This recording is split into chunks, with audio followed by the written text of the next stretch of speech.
Hi எல்லாருக்கும் வணக்கம், எப்படி இருக்கீங்க? இன்றைக்கி நம்ம வந்து எக் குருமா வைக்கிறது எப்படின்னு பார்க்க போகிறோம். என்னென்ன பொருட்கள் தேவைன்னு சொல்கிறேன், நோட் பண்ணிக்கிறீங்களா? இங்கே நான் ஏற்கனவே முட்டையை அவிச்சு அதை பாதியாக கட் பண்ணி வச்சுருக்கேன். நீங்கள் முழு முட்டையாக கூட இதை சேர்த்துக்கலாம். அதில் லைட்டாக கீரி சேர்த்திங்கன்னா நல்லாயிருக்கும். இதுக்கு நம்ம 3 டீஸ்பூனுக்கு எண்ணெய் சேர்க்க போகிறோம். ஒரு பெரிய சைஸ் பெரிய வெங்காயமாக எடுத்து நான் கட் பண்ணி வச்சுருக்கேன். புதினா கொத்தமல்லி எடுத்து அதை கழுவி கட் பண்ணி வச்சுருக்கேன். 3 டேபிள் ஸ்பூனுக்கு நம்ம வந்து தயிர் சேர்க்க போகிறோம். நான் கொஞ்சம் தக்காளி பழம் 2 தக்காளி பழத்தை எடுத்துக்கிறேங்க. 3 டீஸ்பூனுக்கு மிளகாய் தூளும் 1 டேபிள் ஸ்பூனுக்கு கொத்தமல்லி தூளும் நம்ம சேர்க்க போகிறோம். உப்பு தேவையான அளவு, இஞ்சி வெள்ளைப்பூண்டு நான் இடித்து வச்சுருக்கேன். இதுதான் நம்ம மசாலா நம்ம சேர்க்க போகிறது. இதில் வந்து நான் 3 டேபிள் ஸ்பூனுக்கு துருவின தேங்காய் எடுத்திருந்தேன். அதில் சீரகத்தூள் 1 டீஸ்பூனுக்கு, சோம்பு 1/4 டீஸ்பூனுக்கு, கசகசா 1 டீஸ்பூனுக்கு, மிளகு 1/2 டீஸ்பூனுக்கு, கேஷ்யூ நட் ஒரு 7லேருந்து 8 வரை சேர்த்துட்டு தண்ணி சேர்த்து இந்த மாதிரி அரைச்சி பேஸ்ட்டாக எடுத்துக்கிறோங்க. இவ்வளோ தான் நமக்கு. எனக்கு இங்கே செரி டொமேட்டோ கிடச்சனால நான் சேர்த்துருக்கேன். நீங்கள் சாதாரண தக்காளி கிடச்சா கூட சேர்த்துக்கலாம். பேனில் எண்ணெயை நல்லா சுட வச்சு அதில் வெங்காயத்தை போட்டு வதக்குங்க. வெங்காயம் நமக்கு டிரான்ஸ்பரண்ட்டாக வரணும்.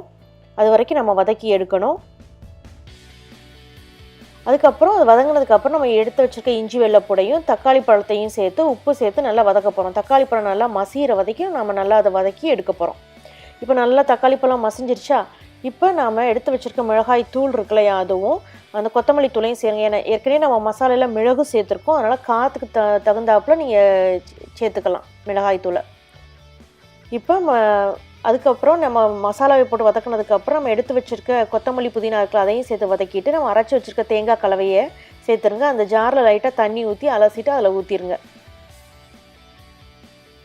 இதை நல்லா கிளறி விட்டுட்டு உப்பை செக் பண்ணி பார்த்துக்கோங்க. உப்பு வேணும்னா போட்டுக்கிறோங்க. இதை முதல்ல நல்லா கொதிக்கணும். இது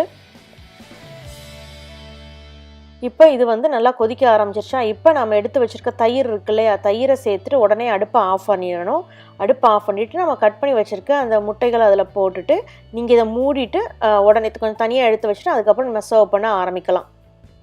இப்போ நமக்கு வந்து அருமையான முட்டை குருமா ரெடி ஆயிடுச்சு. நீங்கள் இட்லிக்கோ, தோசைக்கோ, இடியப்பத்துக்கோ, ஆப்பத்துக்கோ சாப்பிட்லாம். இல்லைனா வெரைட்டி ரைஸ் தக்காளி சாதத்துக்கு ரொம்ப நல்லாயிருக்கும். இதை ட்ரை பண்ணி பாருங்கள். பார்த்துட்டு உங்கள் கமெண்ட்ஸ் சமையல் விருந்தில் போஸ்ட் பண்ணுங்கள். இந்த வீடியோ உங்களுக்கு பிடிச்சிருந்தால் லைக் பண்ணுங்கள், சேனலை சப்ஸ்கிரைப் பண்ணுங்கள், கூடவே பெல் சிம்பளையும் கிளிக் பண்ணிங்கன்னா நான் அப்டேட் பண்ணுற வீடியோஸ் உடனே பார்க்கலாம். நம்ம இன்னொரு வீடியோவில் சந்திக்கலாம். நன்றி, வணக்கம்.